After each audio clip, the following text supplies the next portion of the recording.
بل هو قرآن مجيد في لوح محفوظ.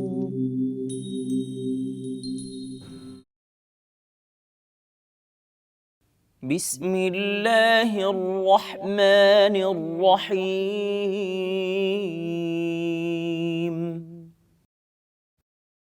قالوا تالله لقد آثرك الله علينا وإن كنا لخاطئين.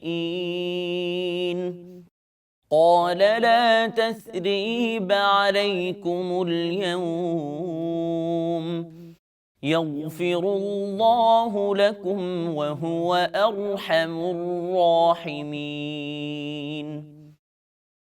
اذهبوا بقميصي هذا فألقوه على وجه أبي يأت بصيرا وأتوني بأهلكم أجمعين. ولما فصلت العير قال أبوهم إني لأجد ريح يوسف لولا أن تفندون. قالوا تالله إنك لفي ضلالك القديم. فلما أن جاء البشير ألقاه على وجهه فارتد بصيرا قال ألم أقل لكم إني أعلم من الله ما لا تعلمون. قالوا يا أبانا استغفر لنا ذنوبنا إنا كنا خاطئين. قال سوف أستغفر لكم ربي إنه هو الغفور الرحيم.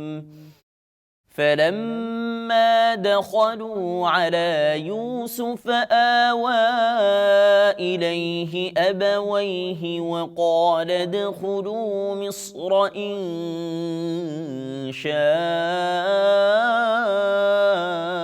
الله آمنين.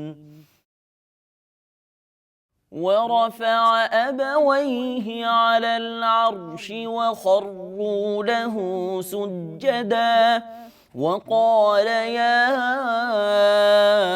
أبت هذا تأويل رؤياي من قبل قد جعلها ربي حقا وجاء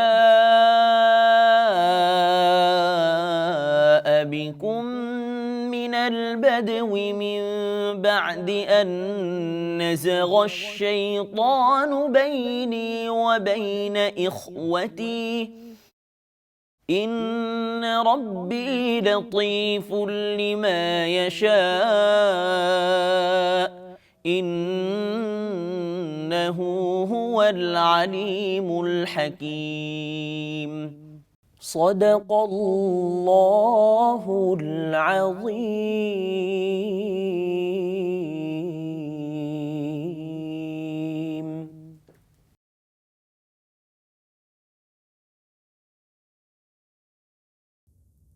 দয়াময় পরম দয়ালু আল্লাহর নামে।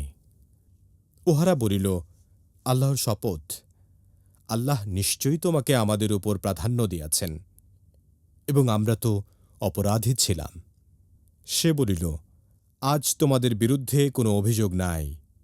আল্লাহ তোমাদেরকে ক্ষমা করুন এবং তিনিই শ্রেষ্ঠ দয়ালু। তোমরা আমার এই জামাটি লইয়া যাও এবং ইহা আমার পিতার মুখমণ্ডলের উপর রাখিও, তিনি দৃষ্টিশক্তি ফিরিয়া পাইবেন।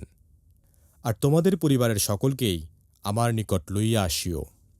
অতঃপর যাত্রীদল যখন বাহির হইয়া পড়িল, তখন উহাদের পিতা বলিল, তোমরা যদি আমাকে অপ্রকৃতিস্থ মনে না করো, তবে বলি, আমি ইউসুফের ঘ্রাণ পাইতেছি। তাহারা বলিল, আল্লাহর শপথ, আপনি তো আপনার পূর্ব বিভ্রান্তিতেই রহিয়াছেন। অতঃপর যখন সুসংবাদ বাহক উপস্থিত হইল এবং তাহার মুখমণ্ডলের উপর জামাটি রাখিল, তখন সে দৃষ্টিশক্তি ফিরিয়া পাইল। সে বলিল, আমি কি তোমাদেরকে বলি নাই যে আমি আল্লাহর নিকট হইতে জানি, যাহা তোমরা জানো না? উহারা বলিল, হে আমাদের পিতা, আমাদের পাপের জন্য ক্ষমা প্রার্থনা করুন, আমরা তো অপরাধী। সে বলিল, আমি আমার প্রতিপালকের নিকট তোমাদের জন্য ক্ষমা প্রার্থনা করিব, তিনি তো অতি ক্ষমাশীল, পরম দয়ালু। অতঃপর উহারা যখন ইউসুফের নিকট উপস্থিত হইল, তখন সে তাহার পিতামাতাকে আলিঙ্গন করিল এবং বলিল, আপনারা আল্লাহর ইচ্ছায় নিরাপদে মিশরে প্রবেশ করুন। এবং ইউসুফ তাহার মাতা পিতাকে উচ্চাসনে বসাইল এবং উহারা সকলে তাহার সম্মানে সিজদায় লুটাইয়া পড়িল। সে বলিল, হে আমার পিতা, ইহাই আমার পূর্বেকার স্বপ্নের ব্যাখ্যা। আমার প্রতিপালক উহা সত্যে পরিণত করিয়াছেন এবং তিনি আমাকে কারাগার হইতে মুক্ত করিয়া এবং শয়তান আমার ও আমার ভ্রাতাদের সম্পর্ক নষ্ট করিবার পরও আপনাদেরকে মরু অঞ্চল হইতে এখানে আনিয়া দিয়া আমার প্রতি অনুগ্রহ করিয়াছেন। আমার প্রতিপালক যাহা ইচ্ছা তাহা নিপুণতার সঙ্গে করেন, তিনি তো সর্বজ্ঞ, প্রজ্ঞাময়।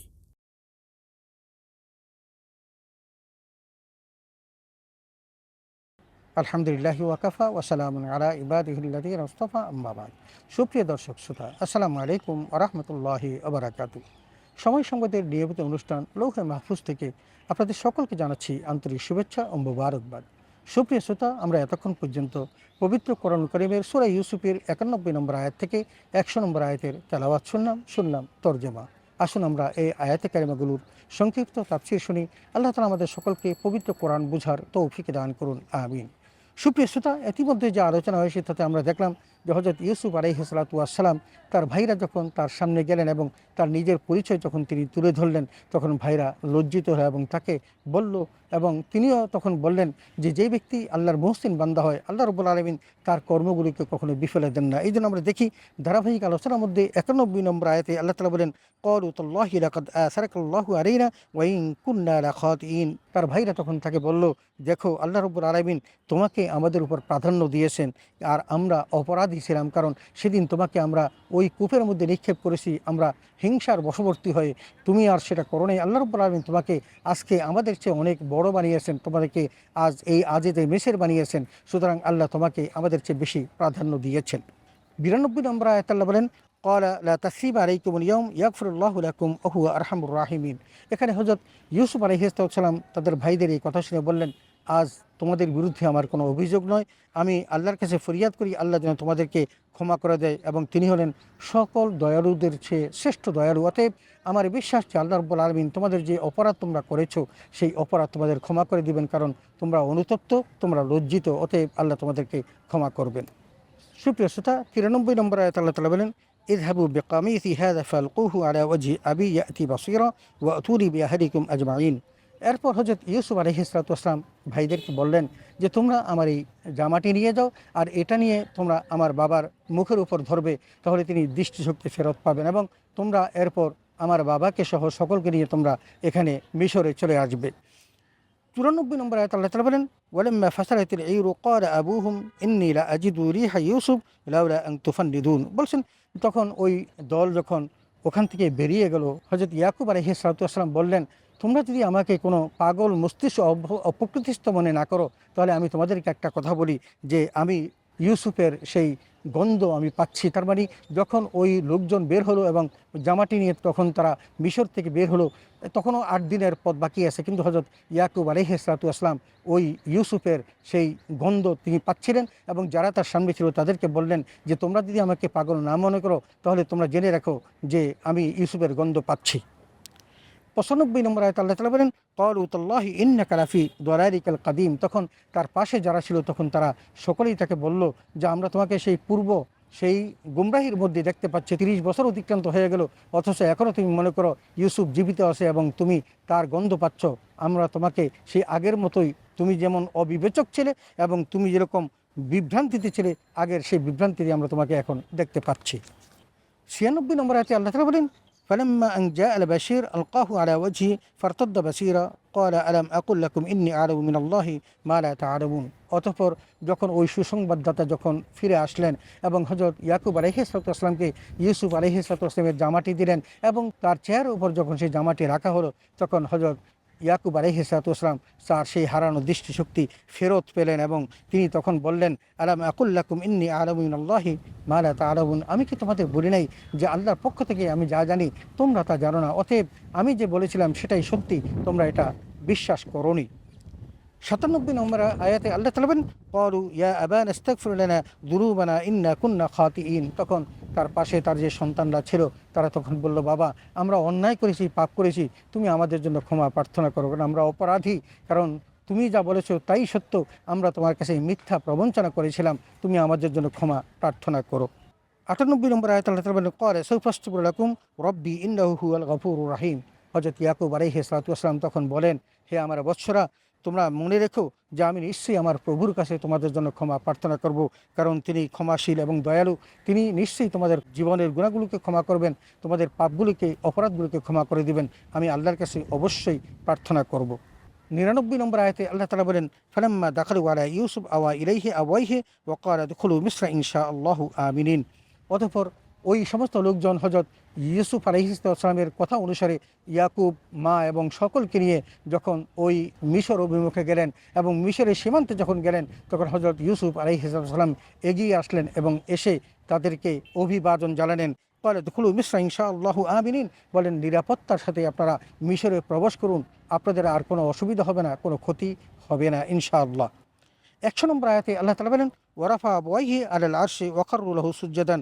এবং যখন তারা প্রবেশ করলেন তখন হযরত ইয়াকুব আলাইহিস সালাতু ওয়াস সালামকে এবং তার মাকে সিংহাসনে বসালেন এবং তারা তখন সকলেই তার সামনে সিজদায় অবনত হলো। তখন হযরত ইউসুফ আলাইহিস সালাতু ওয়াস সালাম বলেন, ইয়া আবাতি হাযা তা'ওয়ীলু রু'ইয়া মিন ক্বাবলু, হে বাবা আমি যে স্বপ্ন দেখেছিলাম এটাই সেই স্বপ্নের বৃত্তান্ত তাবির, অতএব ক্বাদ জাআলাল্লাহু হাক্কা, আল্লাহ রাব্বুল আলামিন আমার এই স্বপ্নকে বাস্তবায়ন করে দেখিয়েছেন, আজকেই সেটা বাস্তবায়িত হলো। এবং তিনি বললেন যে আমার আল্লাহ তাআলা আমার প্রতি যে এহসান করেছেন, যে তোমরা গ্রামে ছিলে তোমাদেরকে শহরে নিয়ে এসেছে, আল্লাহ আমার ভাইদের সাথে যে শয়তান আমাদের বিচ্ছিন্ন করে দিয়েছিল সেটাও আল্লাহ তাআলা কী করেছেন, রক্ষা করে দিয়েছেন। অতএব আমার আল্লাহ রাব্বুল আলামিন আমার প্রতি যে এহসান করেছেন, এই জন্য আমি আমার আল্লাহর প্রতি আমি কৃতজ্ঞ, আল্লাহ সূক্ষ্মদর্শী। সুপ্রিয় দর্শক শ্রোতা, আমরা পবিত্র কোরআন কারিমের সূরা ইউসুফের 91 নম্বর থেকে 100 নম্বর আয়াতের তেলাওয়াত শুনলাম তরজমা ও তাফসীর। আসুন আমরা পবিত্র কোরআন কারিমের এই বিধান মোতাবেক জীবনটাকে গঠন করি, অন্যের কোনো ক্ষতি না করি এবং অন্যের ক্ষতি করার মধ্য দিয়ে আমরা যেন কাউকে বিপদে না ফেলি এবং সেই ক্ষতি যে নিজের হয় এটা বোঝার চেষ্টা করি। আল্লাহ তাআলা আমাদের সকলকে সে তৌফিক দান করুন, আমিন। ওয়া আখিরু দাওয়ানা আলহামদুলিল্লাহি রাব্বিল আলামিন। আসসালামু আলাইকুম ওয়া রাহমাতুল্লাহি ওয়া বারাকাতুহু।